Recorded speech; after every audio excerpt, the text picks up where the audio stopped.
UNIDE, Universidad Digital del Estado de Hidalgo, presenta.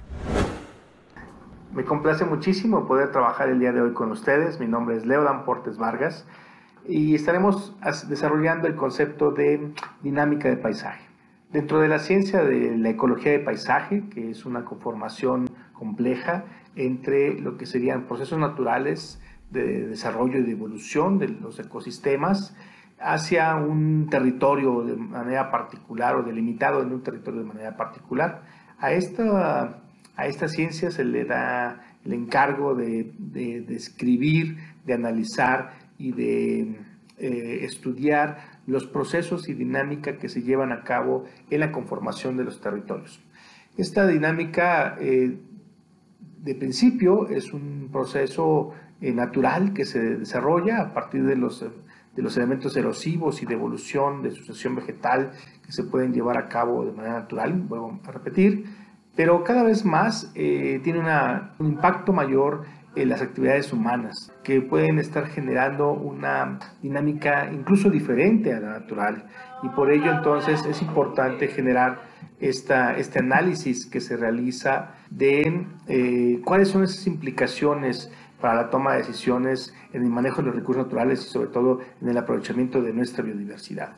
Ustedes como licenciados o futuros licenciados en turismo alternativo, es importante que tengan estas bases de análisis y de comprensión de la dinámica natural, porque ustedes van a trabajar con el medio ambiente, ustedes van a manipular el hábitat y los ecosistemas de sus comunidades rurales o de sus comunidades en donde vayan a desarrollar sus actividades de turismo alternativo. Y por ello, entonces, es importante que se conozcan cuáles son esos impactos posibles, cuál es la manera en cómo el ser humano y sus actividades intervienen en los procesos de desarrollo de un territorio dado.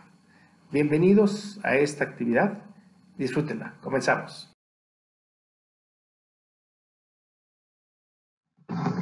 Un paisaje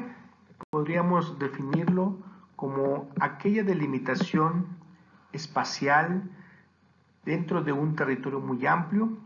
esa delimitación espacial que le da conformación a una unidad de manejo, a una unidad de entendimiento de una parte de ese territorio.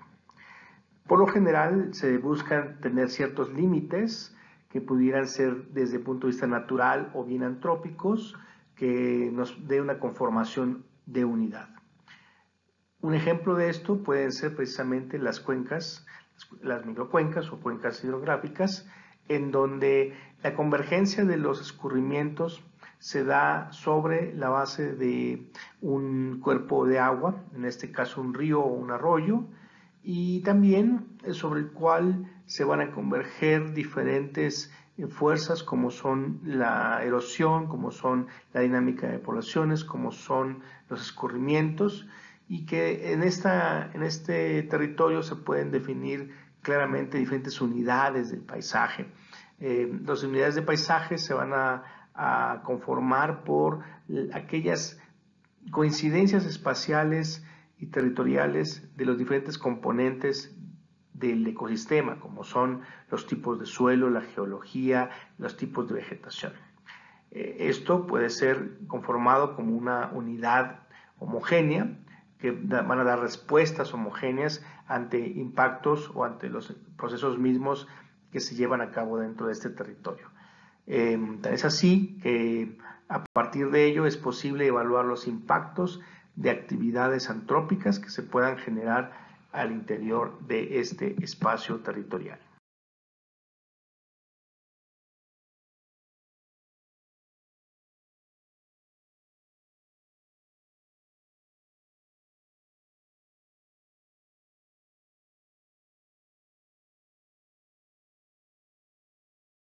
La dinámica natural de un ambiente, de un paisaje, está determinada por los elementos que le dan conformación. Por ejemplo, en una zona de humedales, a través del año puede presentar diferentes estacionalidades y desarrollo de la vegetación en función de la cantidad de humedad que puede estar disponible. En este caso, ya sea por las lluvias o ya sea bien por una intervención directamente del mar. Entonces, en esas zonas son épocas de lluvia o épocas de abundancia de producción ecológica, pero también habrá zonas o estaciones de seca. Por lo tanto, esta dinámica va a determinar la presencia o ausencia de especies directamente en esta región. Demos un vistazo a un paisaje de manera más puntual. En la imagen que estamos revisando corresponde a la zona de la Huasteca hidalguense, propiamente dicho entre Huejutla y el municipio de Huasalingo, Hidalgo. En esta zona, como estamos identificando, existe un paisaje en donde convergen dos laderas y que en medio precisamente cruza un río. Este río, esta conformación que se tiene, da una idea de ese flujo de información genética, pero también da una idea del flujo de los ciclos de los nutrientes que van de la parte más alta hacia el río y, por supuesto, esto en ambos sentidos, y por supuesto, lo que podríamos decir que ese río representa una frontera o representa una barrera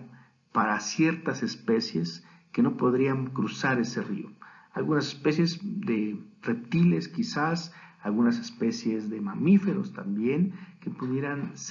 estar limitados en esa parte. Pero al mismo tiempo hay una conformación altitudinal de los diferentes tipos de vegetación y por supuesto por la presencia del agua. Hay una comunidad ribereña en todo lo que corresponde al lecho del río y un bosque mesófilo de montaña a ambos lados de este. Sin embargo, este paisaje ya se encuentra alterado por una disección que se ha realizado a partir de la construcción o el trazo de una carretera, que al mismo tiempo o que de la misma forma que funciona esa barrera del río, esta carretera no solamente limita la dispersión de ciertas especies, sobre todo, lo vamos a mencionar, algunos reptiles, algunos mamíferos, sino que además estaría aislando de alguna forma, si tomamos en cuenta el área encerrada en un círculo punteado de color amarillo, estaría encerrando algunas especies que no permitiría que se desplazaran de manera adecuada. Así también se crean nuevos hábitats al estar aperturando el dosel, en donde estos nuevos hábitats han tenido que romper esa dinámica, ese continuo que se tendría en la dispersión altitudinal del bosque mesófilo de montaña, y por lo tanto algunas especies han sido afectadas directamente, sobre todo las especies de interior, aves sobre todo, insectos también, y quizás algunos mamíferos que requieren de una cobertura tan espesa y especial como lo es del bosque mesófilo de montaña para desarrollar sus funciones. Por lo tanto, estos nichos que se van creando nuevos deben ser aprovechados por otros que, como podemos imaginarnos, esos nichos están disponibles para especies más genéricas, más de áreas abiertas, más especies colonizadoras que de especies especializadas, valga la redundancia, en cuanto a las condiciones de hábitat. Y por supuesto, en la parte superior izquierda, la presencia de una población suficientemente grande como lo es Tehuetlán, del municipio de Huejutla, pues irrumpe completamente todo lo que pudiera llegar de especies, tanto de flora como de fauna, que vendrían de la parte alta de la cuenca hacia el río. Esto ya se modifica y por lo pronto hay diferentes elementos que estarían limitando ese flujo de información genética, ese flujo de nutrientes, esa conformación de los servicios que puede prestar esta región. Esto es un ejemplo precisamente de lo que sería una dinámica del paisaje, en donde estamos conjuntando tanto los procesos naturales como los procesos antrópicos. Haciendo un acercamiento mayor en la escala, en este caso una escala más grande, así haciendo un zoom in hacia esta parte del paisaje, podemos ver que la conformación del bosque no es homogénea. La textura de la imagen permite identificar que hay áreas más lisas y áreas más burdas. Estas áreas más burdas, más ásperas, si pudiéramos pasarle el dedo por ahí sobre ella, serían la conformación de un bosque, en tanto los lugares que son más lisos, más homogéneos en su textura, son áreas que están cada vez más desprovistas de vegetación. El origen de estos procesos tienen un solo nombre, es deforestación, es la pérdida de la cobertura vegetal por diferentes mecanismos. Pero en este caso el mecanismo primario es la presencia del fuego. Las áreas, normalmente por las actividades agropecuarias, la gente tiende a talar el bosque, pero sobre todo a quemar el bosque con la finalidad de aperturar el dosel, eliminar la vegetación, una vegetación que puede ser muy densa, y dejar ese espacio libre de vegetación arbórea o arbustiva para el establecimiento de ya sea agricultura en un tiempo y posteriormente establecimiento de pastos para el ganado. Es decir, la conformación de la creación de un potrero ganadero. Esta actividad de aplicación del fuego de manera artificial, hay que recordar que existen bosques que dependen del fuego, un fuego natural, una descarga eléctrica, que son ciclos y es un elemento natural de la dinámica del ecosistema. Pero en este caso, el irrumpir en el bosque húmedo, como es el bosque de montaña, a través del fuego, cada vez más va haciendo una labor de desecación del suelo y por lo tanto mayor incidencia de los rayos solares, menor capacidad de retener la humedad, y esta es una forma de ir erosionando el suelo y su productividad. A eso se le llama desertificación. Si bien puede ser que en un elemento natural, en un bosque, en un incendio forestal natural, existe el mismo efecto, se elimina la vegetación, pero al dejarse de manera también natural y a partir de los ciclos del agua, de la generación del funcionamiento de los ciclos biogeoquímicos, es posible que este suelo, esta vegetación,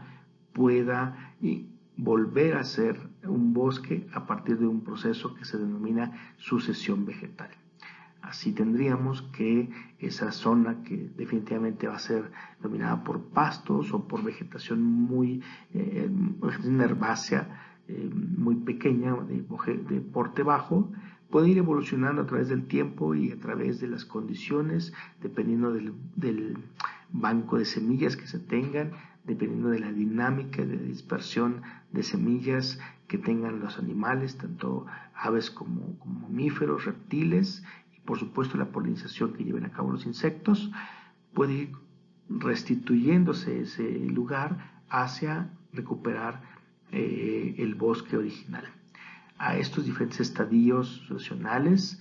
se les conoce como etapas sucesionales, o bien, en términos muy prácticos, acaguales. Diferentes estadios sucesionales significan diferentes acaguales para las zonas tropicales, y esto es lo que va a ir conformando un mosaico de estadios de vegetación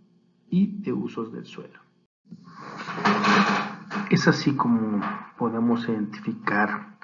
que todos nuestros paisajes hoy en día son un gran mosaico de interacciones entre parches de usos del suelo con diferentes estadios de la vegetación. Esto da pauta a a hacer varias reflexiones. La primera y la más importante es que en la medida que los hábitats naturales sean modificados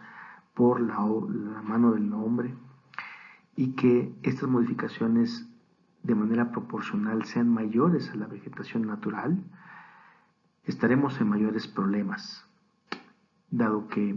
esta pérdida de cobertura vegetal significa modificación o eliminación de los hábitats naturales de la fauna y de la flora silvestre, lo cual significa pérdida de biodiversidad, traducido en la pérdida de oportunidades de alimentación de manera más sana,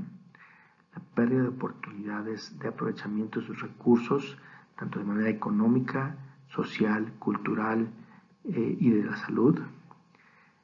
el aumento de las áreas desprovistas de vegetación, lo cual provoca dos cosas importantes: la erosión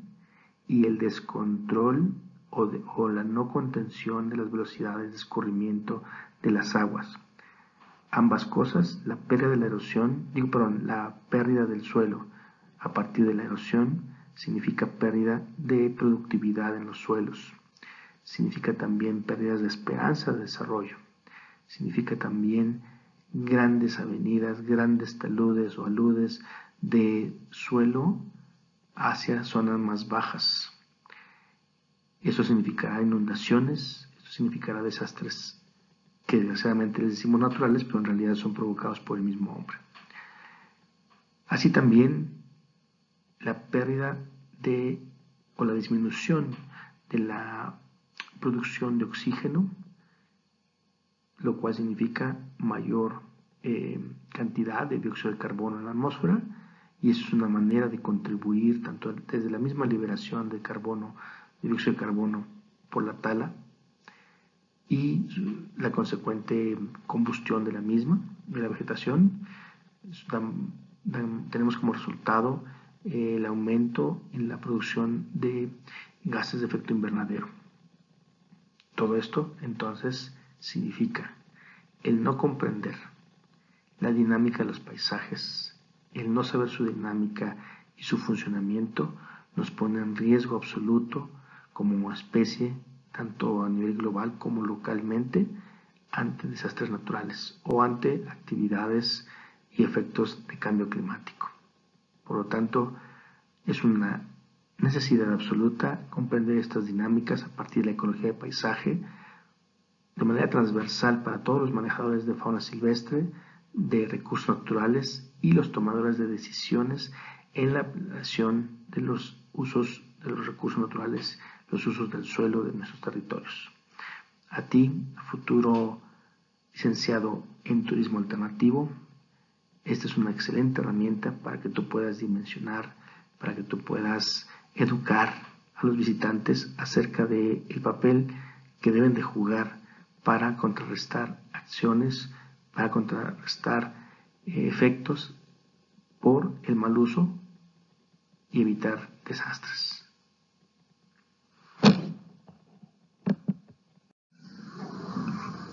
Así es como se crean los paisajes hoy en día, a partir de los procesos naturales que dan conformación a la fisiografía, a la armonía de la naturaleza, pero también con la intervención del hombre, y que en esta última etapa, desgraciadamente, se ha visto el tal impacto que hemos perdido biodiversidad a partir de los cambios del suelo, a partir de la destrucción de los hábitats naturales, y al mismo tiempo se ha provocado erosión que cada vez más tiende hacia una desertificación de los ecosistemas, entendida esta como la pérdida de la producción ecológica. Está en nuestras manos poder trabajar de manera más armónica con la naturaleza, entendiendo y comprendiendo los procesos naturales que hay que respetar, que hay que fomentar, que hay que restaurar inclusive. Ha sido un placer explicar y trabajar con ustedes. UNIDE, Universidad Digital del Estado de Hidalgo, presentó.